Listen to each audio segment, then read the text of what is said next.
Well, welcome in to Rick and Bubba University, the podcast. Bubba, we are excited about another podcast today. This is going to be one of those where we have a great interview, great story, but also this is one of these people that's reluctantly become an icon on the show. Well, I started to say his name has been mentioned on the show a lot over the years. It has. I'm anxious to know how much he knew about that. Yeah, so welcome to Rick and Bubba University, Chandler Cox. I'm glad to be here. Thank you for having me. Good to have you here, Chandler Cox. So Chandler played for the Auburn Tigers and then the Miami Dolphins. Yep. And are we going to dive right into the Beth thing first? Or Do you want to wait on that? Would you rather us not talk about that? Hey, we can start off with that. Yeah. So do you want to get that out of the way? So, Absolutely. Yeah, so you played at Auburn, which brought you from Salt Lake City, which is where you were actually born, right? Yeah. Yes, sir. Played high school and played high school. Then you played college before you came to Auburn. Yes. So I was born in Salt Lake. I moved to Orlando, Florida when I was 11 years old. Okay. And that's where I went to high school at Apopka, which is a little bit north of Orlando. So Apopka, is that how you say it? Apopka. Yeah. And you come from a family of football players, right? Your dad played. I do, right? yes, sir. Yeah, he played at USC out in Southern California, and then I had a brother play at New Mexico. And I have an uncle that played in the NFL for about 9 years as well. So it kind of runs to the family. Yeah. I bet y'all's Thanksgiving Day football game was awesome. Oh, I bet it was. It was, when yeah. the family got together. Absolutely. So you come to Auburn, and then you get into the culture of Alabama. Yep. And when was the first time that you started realizing that there was a radio show that was using your name a lot in an impression of Beth Mowins? Yeah, so it was after actually the 2017 A&M game. We were playing College Station, and it was a couple days after where everyone's kept coming up to me. They're like, "Hey, did you hear the announcer on the TV?" And I was like, "No, I didn't hear it."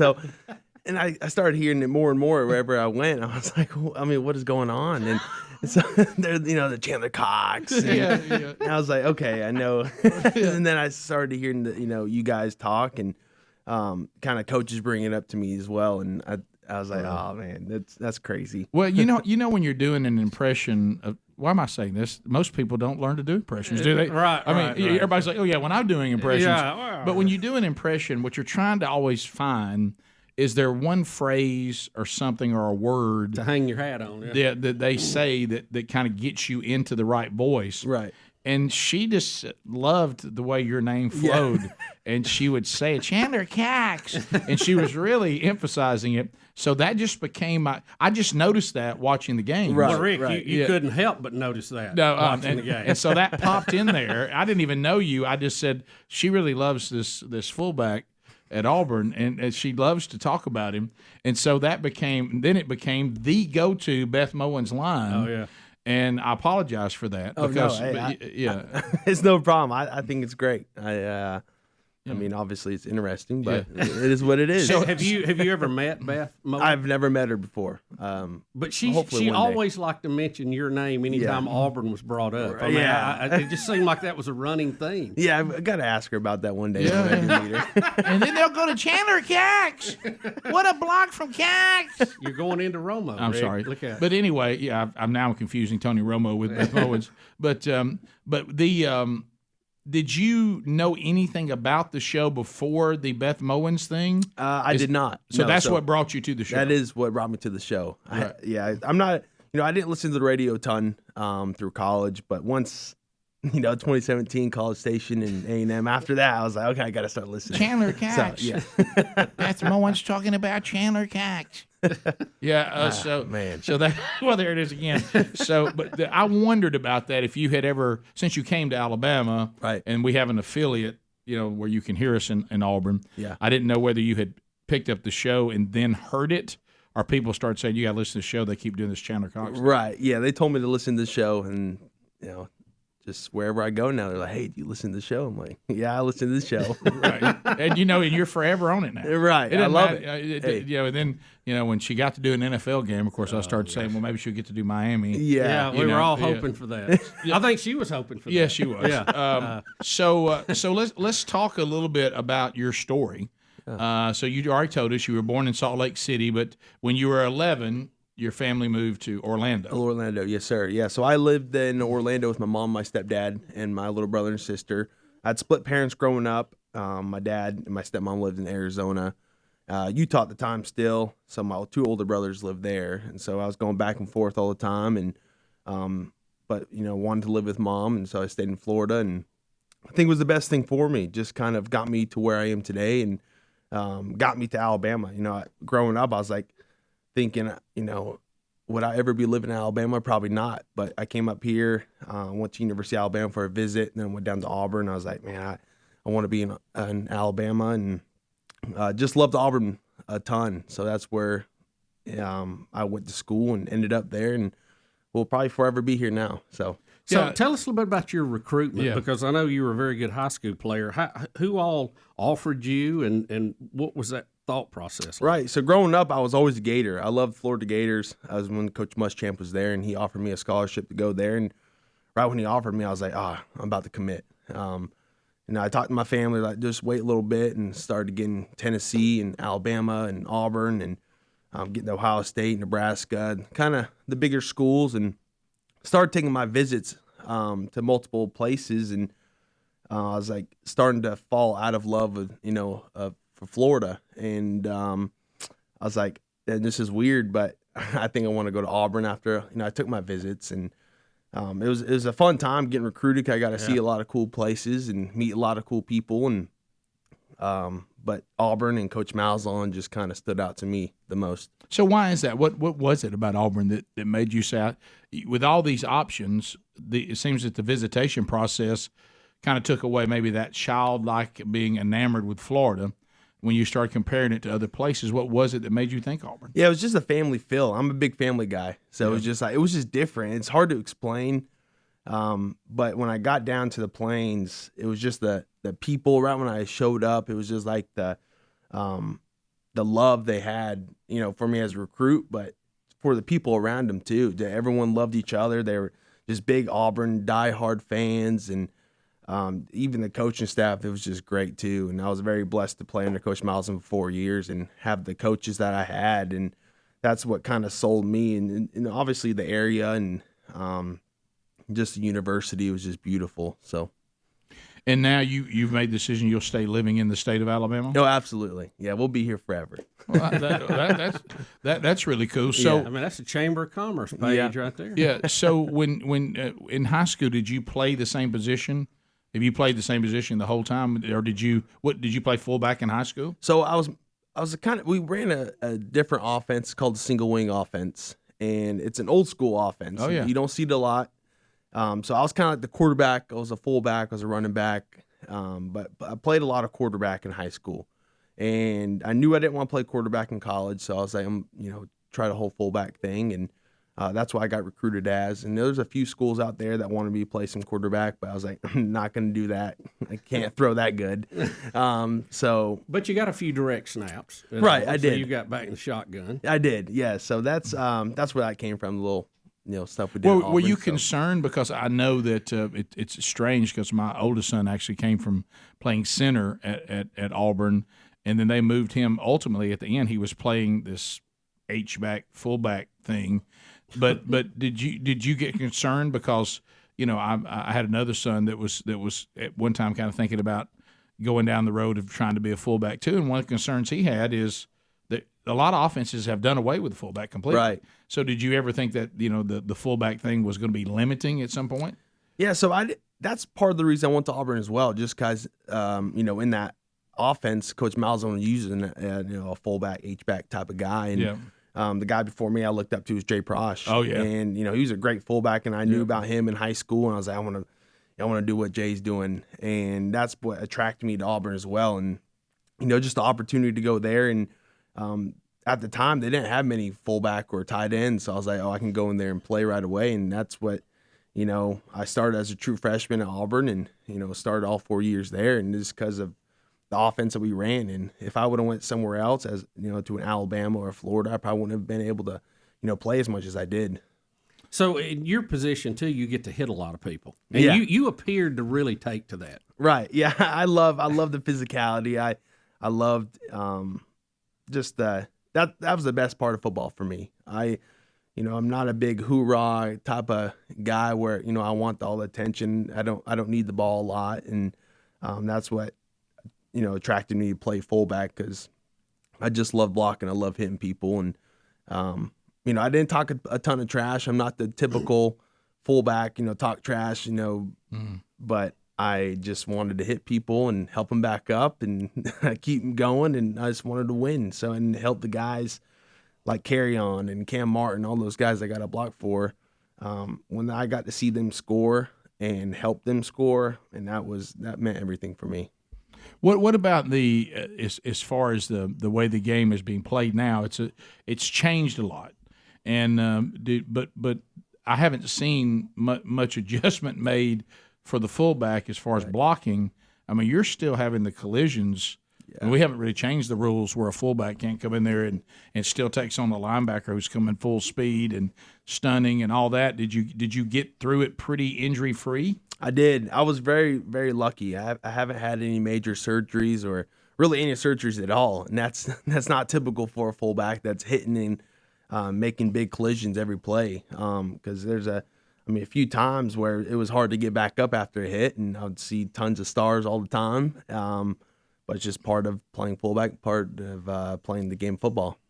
So did you ever think that you had had enough that you needed maybe to come out of the game as far as your collision head injury? No, I never got to that point where I needed to really step back and think about that. I stayed pretty healthy. I took care of my body. I was big on recovery and kind of staying ahead of the game. There'd be some mornings I couldn't even move my neck, and my head, I was shaking my head, and felt my brain is shaking, which probably doesn't sound great, but it's just, but that's just part of it. But I always try to stay on top of recovery and do the most outside of the field to stay healthy and to play every week. So I know we got to go to a break, but when we come back, let's talk about being drafted. What that felt like and playing in the NFL. Yeah, and that big step that you take. So we'll come back. We'll continue our conversation with Chandler Cox. I want to say again, Chandler Cox. When Rick and Bubba University, the podcast continues. All right, let's talk about a lot of you out there. This is the time of year when you start thinking about landscaping. You start thinking about, the spring gets everybody kind of excited. Now, we're not all the way out of winter yet, but this is the time that you start thinking about this. But let's just be honest.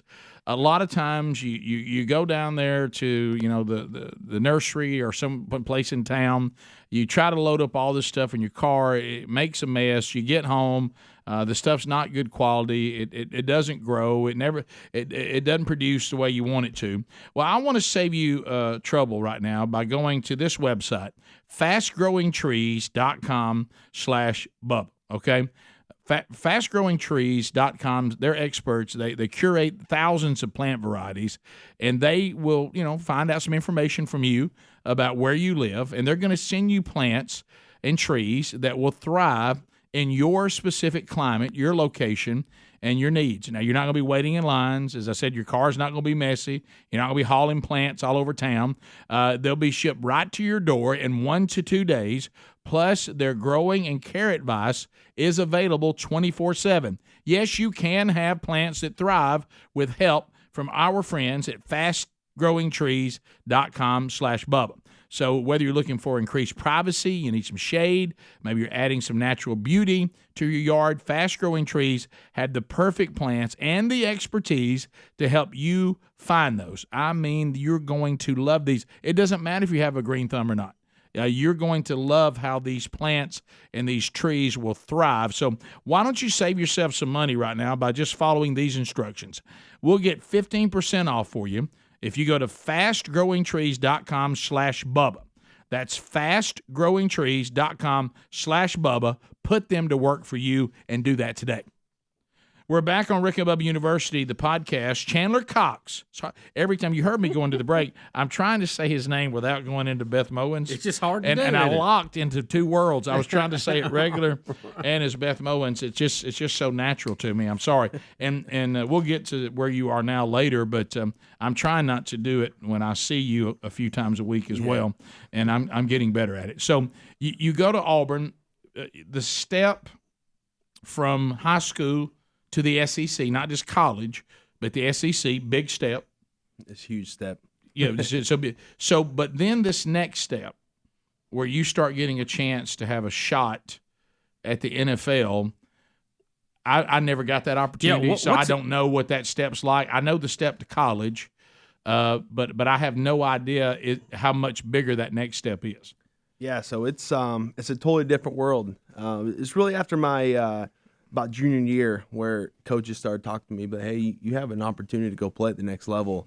And that was always my dream. I always wanted to play in the NFL. That was why I played football, is because I loved the game of football. But I was like, watching games growing up, I was like, I want to be on TV one day playing in the NFL. And it was right after that junior year, I was like, man, I think I have a shot to go play fullback in the NFL. And so I put in the extra time. I always made sure to do whatever I could to get me to that next level. And I had the great opportunity at Auburn to play a ton and get a ton of film, because that always helps, especially at a fullback where it's it's kind of a dying breed in the NFL. And I got to that senior year, and after that last bowl game, I signed with an agent, and I signed with the agent and started training and went through pro day, and I didn't get any invites to senior games or no combine invite, so that was wasn't really discouraging for me, because I kind of knew and kind of figured just being a fullback was just part of the process. So I went through pro day and I trained super hard. I just stayed there at Auburn and trained with my strength coaches and kind of did stuff on my own and just kind of helped put myself in the best position to go showcase my talent on pro day. And I think I had a great day, and I started getting a couple visits after pro day, which is great, where teams flew me out and spent 24 hours with me and got to interview me and kind of just talk X and O's with me. And so it was just a phenomenal time for me to go through that process. And I got to the point where it was, draft was coming up, and I just wasn't sure. Obviously I was getting attention from NFL teams and agents telling me good things, but I try to stay humble, try to stay just not get my hopes up too much where I get discouraged if nothing did come from it. But it was the third day of the draft. I was out in St. George, Utah, where my family now lives, and it was day 3. And I was like, hey, maybe I'll get picked up in the late rounds or something like that. And that day we went boating, and I was just with my family, and I had my fiance out there with me as well, and we were just kind of trying to enjoy the day, just trying not to worry about it. And we were in a lake where there wasn't much service, so I was like kind of nervous about that. But we were just it was getting around like 2 or 3 o'clock, no calls, nothing yet, and my phone started ringing. I was like, man, what? I was like, what is this? And it was a Fort Lauderdale number, and I was like, okay. And so I pick up the phone, and it's Chris Greer, general manager for the Miami Dolphins. He's like, hey, Chandler, that's Chris here, and he's like, we're on the clock, and we're about to pick you. So I was like, man, I was like, are you serious? Awesome. Like, I just want to make sure this wasn't like a prank call. Or yeah, like that. That'd be my luck. You have friends like us. Yeah. But that was a life-changing moment for me, and like I don't, it's just kind of a flash in my life, because I was so high, and I felt like I was on like cloud 9 at that time, because growing up and going through all those years of just wonder and trying to make it to that next level, and that was just a special moment for me. So then what's it like when you actually go to training camp? And Rick was talking about the difference in the level. It's totally different, isn't it? It's totally different. It's stressful. It's a different lifestyle, because every day you show up, you don't know whether it's your last day or you have another day so every day I just kind of showed up, and I'd see players come and go every day. So it was hard to get to know teammates as well, because you make a good buddy next year and you like him, and you show up the next day, he's gone. Yeah. And you kind of see the assistants up in the office. They come down and tap you on the shoulder, hey, and then you see you upstairs. And I was always kind of trying to avoid those guys. I was like, don't walk into those guys. Yeah. So I every day was stressful. It's just it's a different lifestyle, but it's just part of the NFL world and part of what it is. It's a day-to-day job. You just never know when your opportunity is going to be there or if it's going to be taken away. So it's and I guess you're scrapping for reps. You're trying anything, right? Because you want to feel like you got a true chance to show them what you can do. Absolutely, and the more you can do in the NFL, the better, and especially at a position like myself. And luckily I was the only fullback there in Miami, and typically they only carry 1 to 2 fullbacks. Maybe they bring a couple in for camp, but it was just me. So getting enough reps and talking to the coaches, hey, let's run a fullback. I can do it, and but also trying to get into the special teams reps. That's where I had to fight to get reps because that's how you make the team. And I did that for 2 years, and I think I did great. I mean, it was obviously there's ups and downs to it. Mm-hmm. There's things I didn't do well at, things I did do well at, and I just kind of seized the opportunity that I had, and I loved every second of it. So when you say 2 years, so you made the team. I did. The first year. So 2 years in a row. Tell us what that was like. Yeah. Especially that first year. Yeah, absolutely. So you go through camp, you go through your preseason games, and just long days. And it's a grind. It's hard to sleep at night too because you're wondering what you could have done better. You're watching film and wondering if you're going to be cut the next day. And I just kind of had to put my head down and just work my tail off and try to do better than I did the day before. And if I did make a mistake, you can't make a lot of mistakes in the NFL. No. Because if you don't do what they tell you to do, hey, we got someone else coming and take your spot. So, so do you feel that pressure? Because I know in college, yeah, I mean, and I've talked to people that were there and had family that was there, and they said you sort of sense there go the coaches on the recruiting trail, and they're looking for people to replace me. Yeah. Yeah. But it's not near like the NFL. The NFL, I mean, literally next. I mean, Absolutely. Because at least if you establish yourself in college, they may be looking for your replacement, but they're not looking for your replacement today. Absolutely. In the NFL, they're looking for your replacement today. Yeah, for sure. And people are coming in, they're making deals. Yeah. There's a different stress level from college to NFL. In college, obviously, they could easily bring someone else and recruit a new guy to you come in and try to win the job. Yeah. But I made sure, I kind of just put in the work. But, obviously the guys they brought in, I mean, there's tons of guys that came, right after me that could have easily played. They were very, very good. And I kind of just, did what I had to do to play and start and have the coaches trust me. But also what I wanted to do is help those guys develop as well because I couldn't play every play. It's impossible to play every play in football and obviously in practice too. And so I tried my best to help develop and help those guys, have the opportunity to play as well because it's you can't, like I said, you can't play every play and you get dinged up at fullback too. So it's like, hey, going for a play or two. And but in the NFL, it's a different stress where if you're dinged up, you got to stay in. Chandler, at the pro level, your agent, I know they do your contract and all that, but do you get a lot of feedback from them? Would they call you and say, hey, I heard you're doing great, or hey, we're going to have to turn it up on this or that? Or how much involvement did they have, or was it strictly financial? Yeah, so they obviously our position coach was our kind of the guy that told us what we were doing good at, what we need to work on every single day. But behind that, you just don't know. You don't know what they're thinking from the head coach to the general manager to the, I guess that's what I was wondering is that from that point, is there a loop through your agent that he'll give you feedback to, or was it just the business part of it? Yeah, I mean, there's a little bit that goes through the agent. The agent will call me, hey, this is what I'm hearing. You're doing a great job down there. Or, hey, they're looking to maybe stop using a fullback down there or whatever it may be. But it's but mostly my time in Miami was just my position coach. And that's how I liked it. I kind of told my agent too, like, hey, I don't want to hear from anybody else. I just want to hear from my coaches. Yeah. Exactly. Because, for me, if I heard from different people, it just kind of stressed me out. And that's why I didn't need going through too many voices. Exactly. Going through what I had to go through to be successful for the time I was there.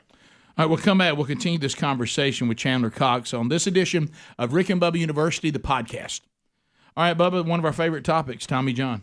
Oh, yeah. Look, I mean, Tommy John, And we don't mean the arm surgery. No, we don't mean no surgery. We're talking about underwear here.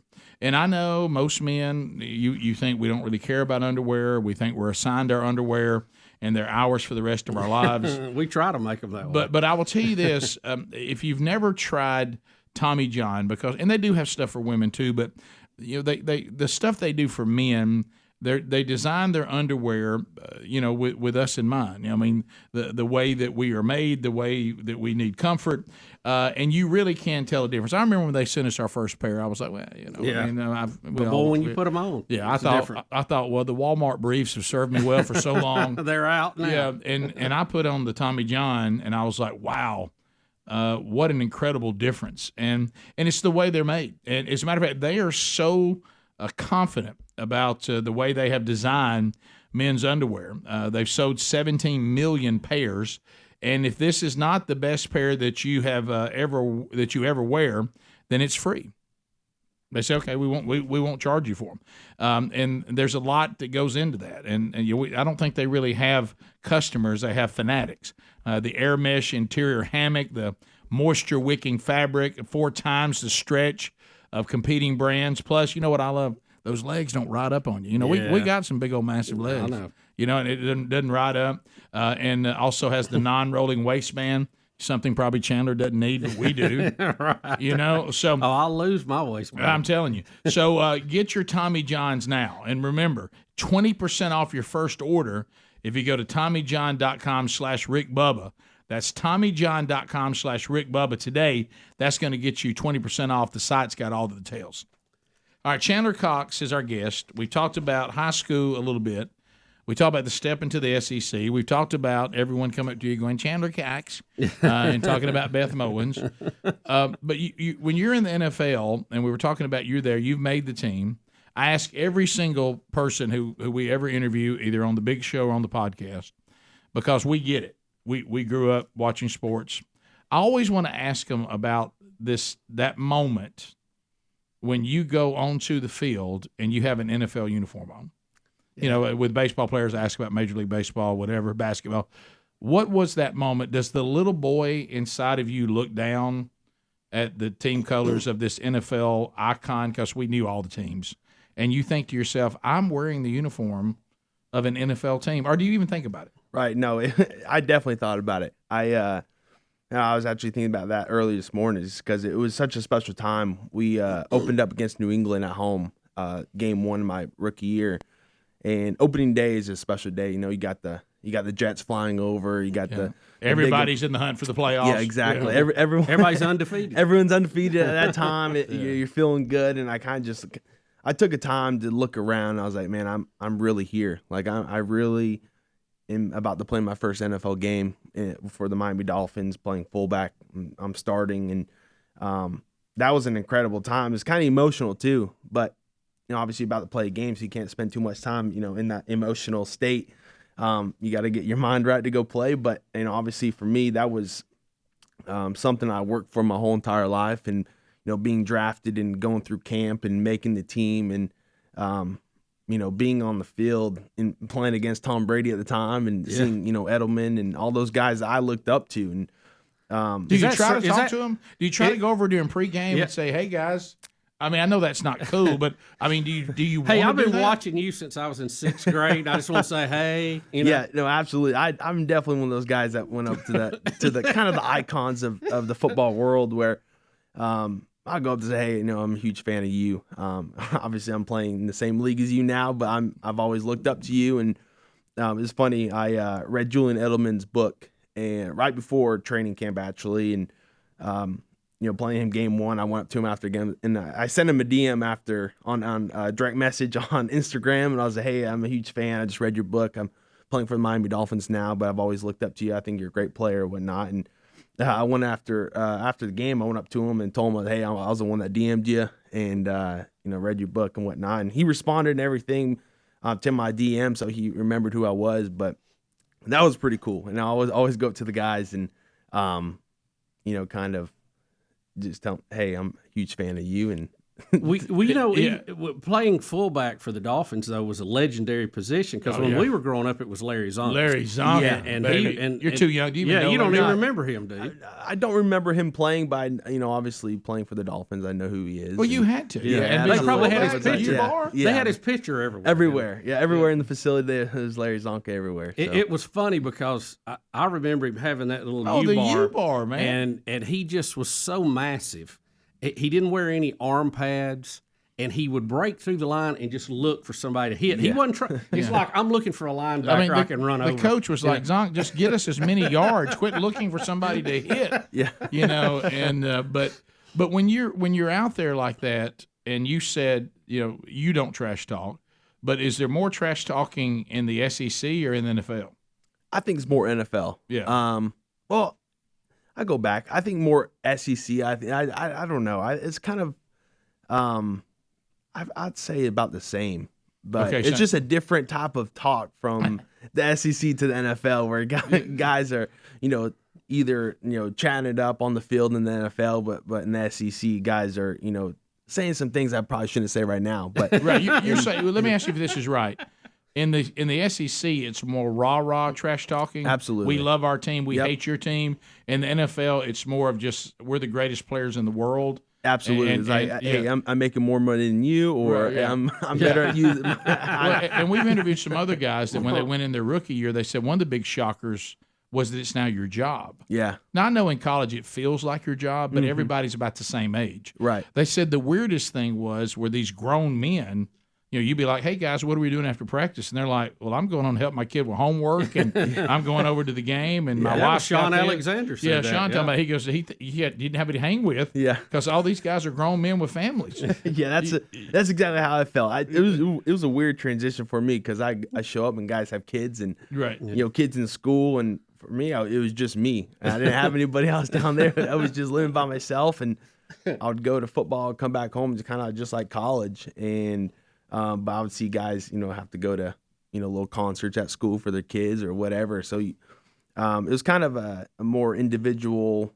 It was, there's lonely times in the NFL too, where you're trying to make the team and trying to do your best every day, and you don't get to spend much time with the guys because they obviously have families and got things to do. But it's just a much different connection to the players in the NFL than it was in college. And it's all real specialized too in it. Now, I remember one of the things I wasn't accustomed to when I went to college was the offense and the defense never interact. Yeah. When you're on the high school team, the team's together all the time. Right. And I remember one time looking around going, where are the offensive players? And they were like, they practice over there. Yeah. And I could see these people off in the distance, and I was like, I haven't even met these people yet. Yeah. And then you come together for a scrimmage and you go, hello, I'm on your team. I would think in the NFL it's even more specialized, right? Oh, absolutely. Yeah. I mean, there's guys in the locker room that I didn't even get to talk to, whether they just don't want to talk to anybody or they were gone the next day. So it's just kind of hard to make a connection or make a good friend in the NFL where,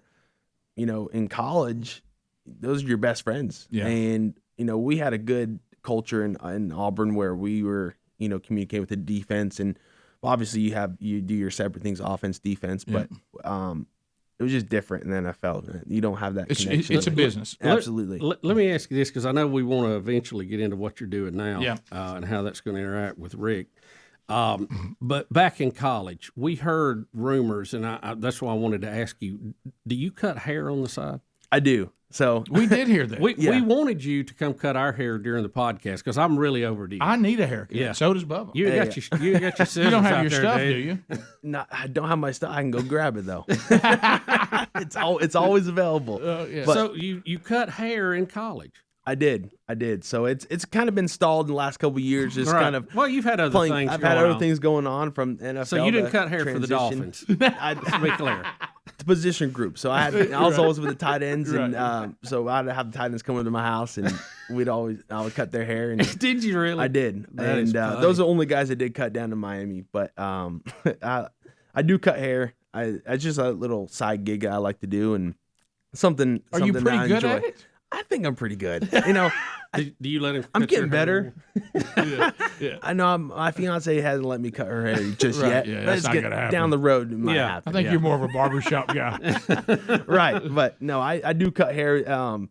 I really got into it just because I hated paying for haircuts, and so I started cutting my own hair. So you cut your own hair. Now that's really hard to do. Yeah. So I always cut my own hair. Would you have a Flowbee or something? How'd you do that? So I have like a little handheld mirror that I hold, and I obviously use the mirror in the bathroom as well because the more mirrors, the better you can see. Now, what did you charge for a haircut in college? Oh, I was cheap. It was $5.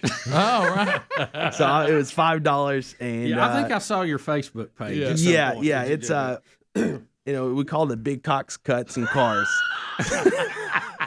So it was a fun name. It was Sure. It was. That'll get some attention. It will. Yeah, absolutely. It will. All right, we'll come back and we'll finish up and we'll talk about. I do want to talk about how it ended with NFL, and then we'll get into what you're doing now. When Rick and Bubba University, the podcast continues. All right, so Bubba, I'm using these products right now from Manscaped.com, and it was a nice little transition right into that. I'm sure that Chandler Cox will be asking me about these products today. Yes.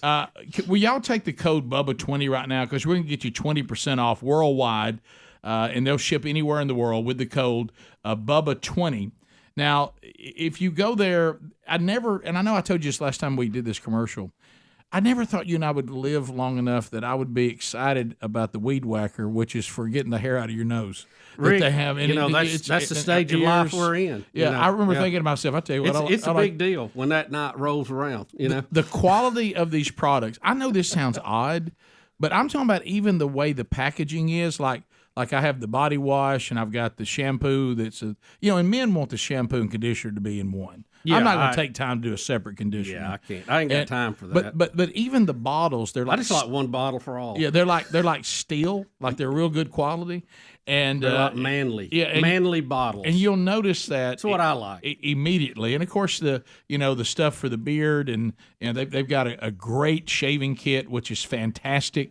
They've got toners. They even have boxer briefs and have a travel bag that you can put all your stuff in for when you go on the road. It all packs in there really, really well. So, and I love their names. I mean, like the trimmer is called the Lawnmower. Do you love that? Well, yeah, I like that one. Sure I do. Yeah, so if you want to find these products right now, all you got to do is go to manscaped.com. That's 20% off with free shipping at manscaped.com. Use the code BUBBA20. These products are designed for us men, and you are going to love them. Unlock your confidence and always use the right tools to get the job done at manscaped.com.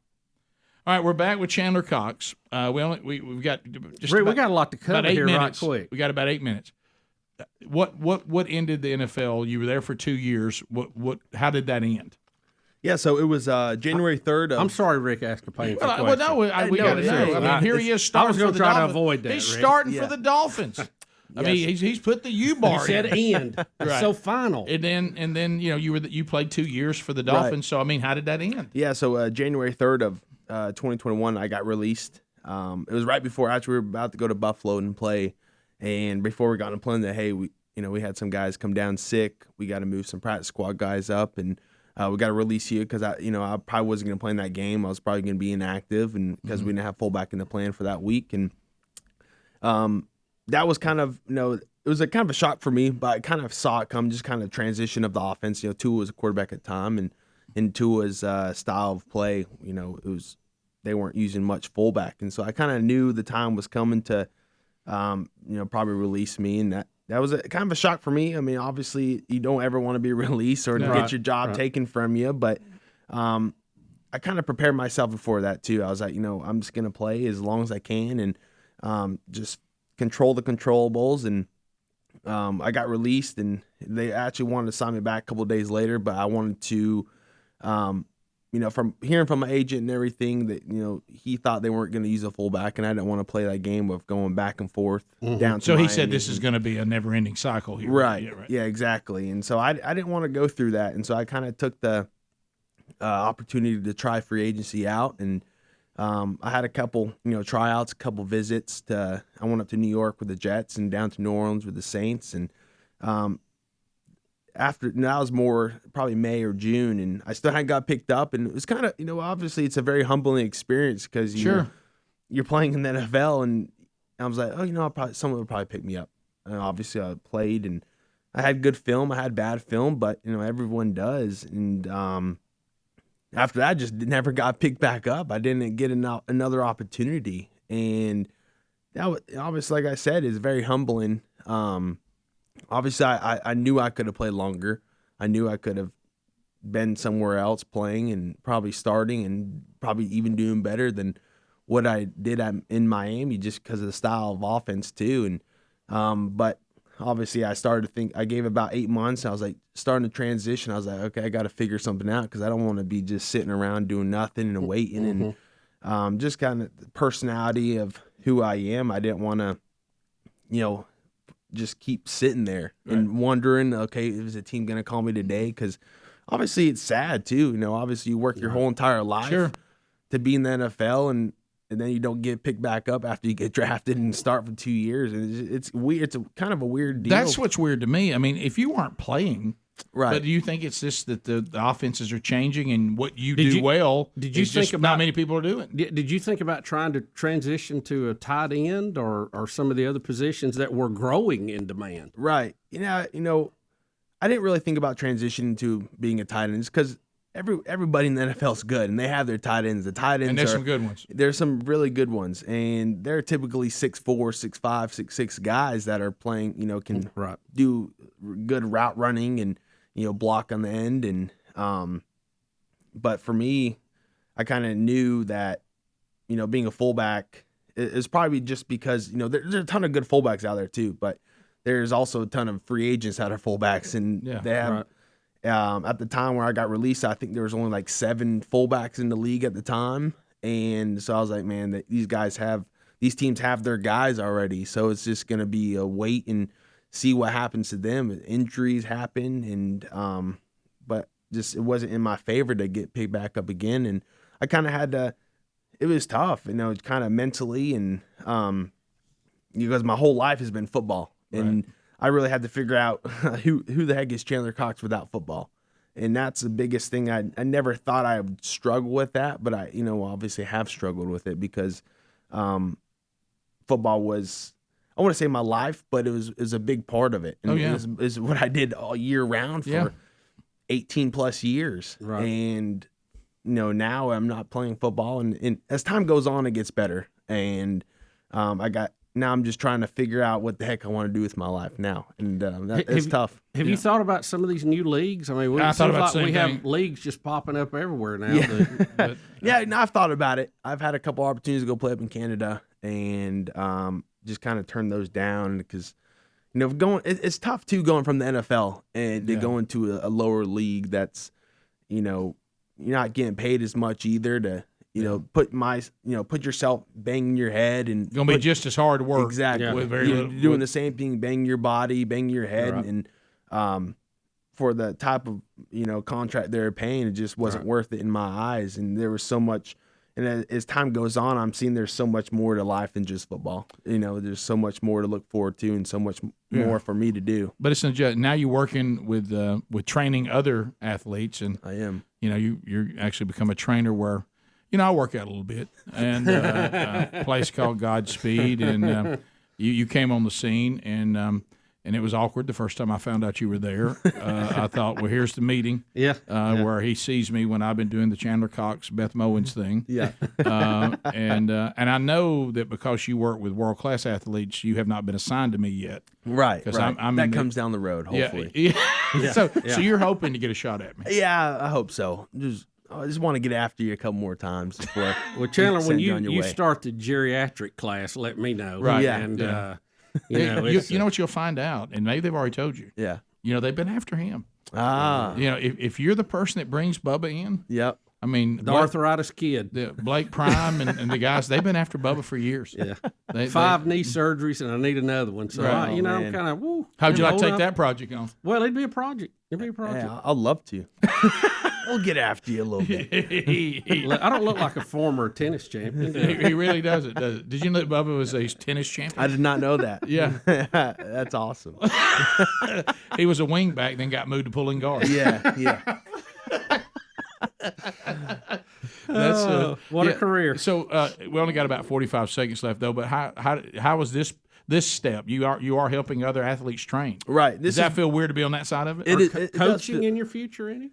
I thought about it. I'm not sure now, but this has been a big lifesaver for me, where it's kind of helped my transition from football to, because I get to be around guys that are still playing the game and being around little kids, and I love kids and love helping people and serving them, and this gives me the chance to, tell them my story and help them, because I've been there, I've done it, I've gone through it, but I kind of can be a mentor for those kids as well, and kind of just help those NFL guys too, and just kind of be around guys that have been through the same grind as I have. It's been great to be with you today, Chandler Cox. Yes, sir. Thanks for being having with me. us. Continued success. Chandler Cox. Thank you. And thanks for being here. Thanks for all of you for being on this edition of Rick and Bubba University, the podcast.